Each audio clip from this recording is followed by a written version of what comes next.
Krishna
ভগবানকে আশ্রয় করা যাবে না।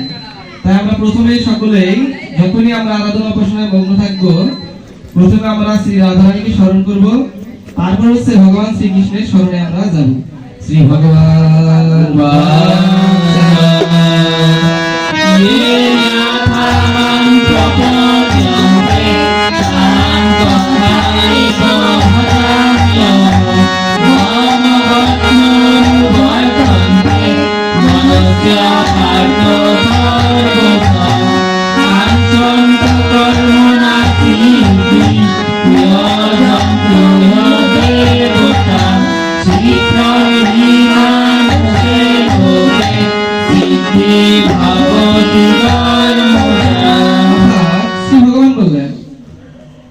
যে যেভাবে আমার ভজনা করেন আমি তাকে সেভাবে তুষ্ট করি।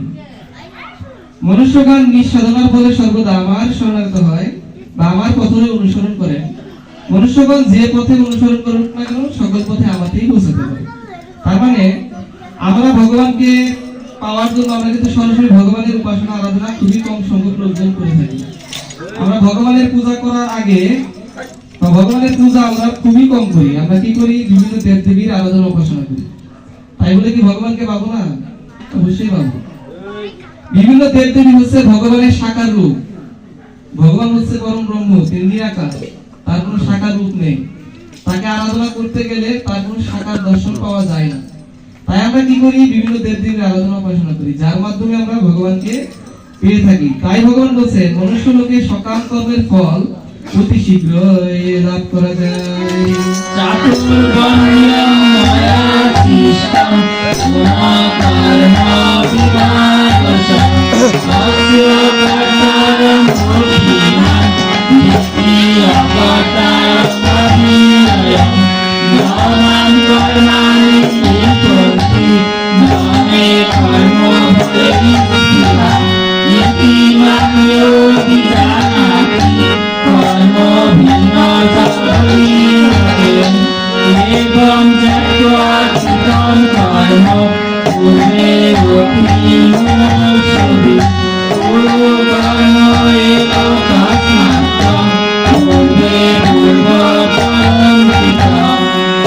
গুরুত্বপূর্ণ একটি শ্লোক। প্রকৃতির তিনটি গুণ এবং কর্ম অনুসারে আমি চারটি বর্ণ বিভাগ সৃষ্টি করেছি। এই প্রথার স্রষ্টা আমি হলেও আমাকে অব্যয় এবং অকর্তা বলে জানি। তাই কোন কর্মই আমাকে প্রভাবিত করতে পারবে না। আমার এই তত্ত্ব যিনি জানেন তিনি কখনো সকাম কর্মের বন্ধনে আবদ্ধ হন না। কর্ম হচ্ছে দুইটি, একটি হচ্ছে সকাম কর্ম আর একটি হচ্ছে নিষ্কাম কর্ম। যে কর্মের ফল আমরা আশা করি সেটা হচ্ছে সকাম কর্ম, আর যে কর্মের ফল আমরা কোনো আশা করি না সেটা হচ্ছে কি নিষ্কাম কর্ম।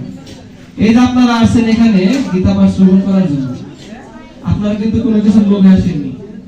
তার মানে এটা হচ্ছে সকাম কর্ম না, এটা হচ্ছে নিষ্কাম কর্ম।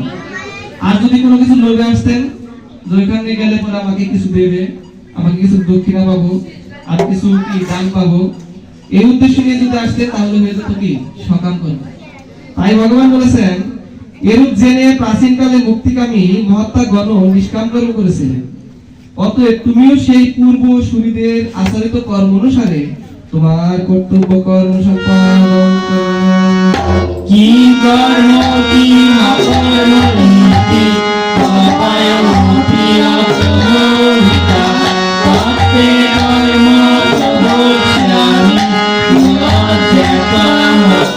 মজ্জতমস্কর্ষভা কর্মহিরপি বদ্ধব্যম বদ্ধব্যম কর্মণঃ অকর্মং চ বদ্ধব্যম কর্মং কর্মণি অকর্মণি পুষ্যে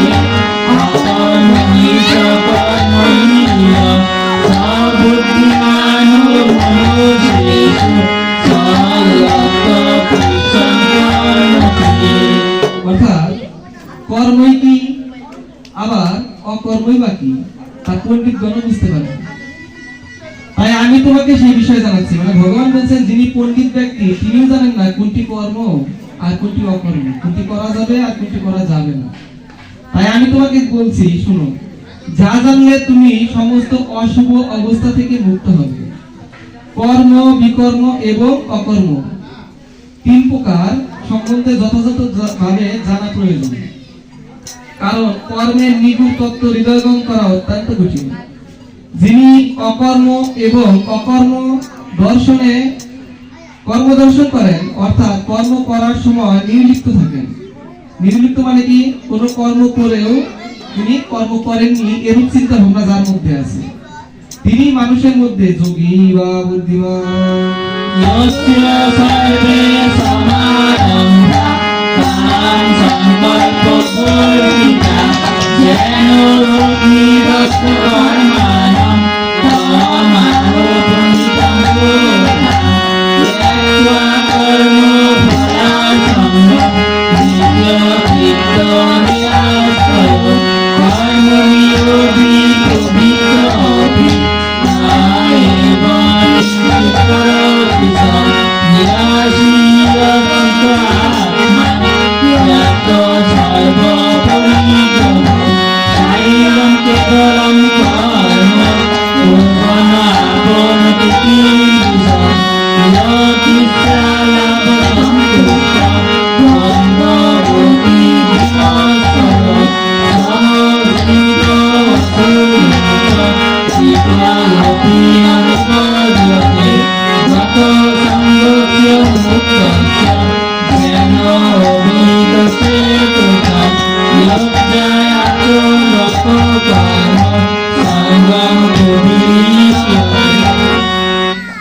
অর্থাৎ যার সমস্ত কর্ম কামনাহীন, একটু মনোযোগ সহকারে শুনবেন, কারণ এইখানে রয়েছে ভগবানকে পাওয়ার, মানে জ্ঞানের মাধ্যমে ভগবানকে পাওয়ার রাস্তা। যার সমস্ত কর্ম কামনাহীন, মানে কর্মে যার কোনো কামনা বাসনা নেই, কর্তৃত্ব বিমান বর্জিত এবং জ্ঞানাগ্নির দ্বারা যার কর্ম দগ্ধ হয়েছে, মানে জ্ঞানের দ্বারা যার কর্ম কি প্রজ্বলিত হয়েছে, শাস্ত্রবান পণ্ডিত তাকেই পণ্ডিত বলে থাকেন। যিনি কর্ম ও কর্মফলের আসক্তি ত্যাগ করে সর্বদা নিজেতেই তৃপ্ত থাকেন এবং যিনি কোনো প্রকার প্রয়োজনে অপরের আশ্রয় গ্রহণ করেন না, তিনি সকল কর্মে প্রবৃত্ত হলেও প্রকৃতপক্ষে কোনো কিছুই করেন না। মানে যিনি সকল কর্ম করেছেন কিন্তু কর্ম করার পরে বলছেন যে কি এই কর্ম আমি করিনি, ভগবান করিয়েছে তাই করেছি, সেটা ভালো কাজই হোক মন্দ কাজই হোক, তাহলে তিনি কখনোই কর্ম আবদ্ধ হবেন না। যিনি নিষ্কাম, যার চিত্ত ও ইন্দ্রিয় সংযত এবং যিনি সর্বপ্রকার ভোগ উপকরণ বর্জন করেছেন, সে ব্যক্তি কেবল শরীর দ্বারা কর্ম করলেও কোনো প্রকার পাপ ভুক্ত হন না। যিনি অনায়াসে যা লাভ করেন তাতেই সন্তুষ্ট থাকে, মানে যার কোনো কিছুর প্রতি লোভ নেই, যা পেয়েছে তাতেই সন্তুষ্ট থাকেন। যিনি সুখ দুঃখ রাগ দ্বেষ ইত্যাদি দ্বন্দ্বের বশীভূত হন না এবং যিনি পরাশ্রী কাতর নহেন, যিনি কার্যের সাফল্য ও অসাফল্য বিচলিত হন না, যিনি কর্ম সম্পাদন করলেও কর্মফলের দ্বারা কখনো আবদ্ধ হন না, যিনি সম্পূর্ণরূপে ফলাশক্তি শূন্য, রাগ দ্বেষ হতে মুক্ত, যার জ্ঞান বুদ্ধি ব্রহ্মে স্থিত, যিনি যদি তিনি যজ্ঞার্থে কর্মও করেন তবে তার সমস্ত কর্মফল সহ বিলীন হয়ে যায়, তাতে বন্ধনের কারণ হয় না।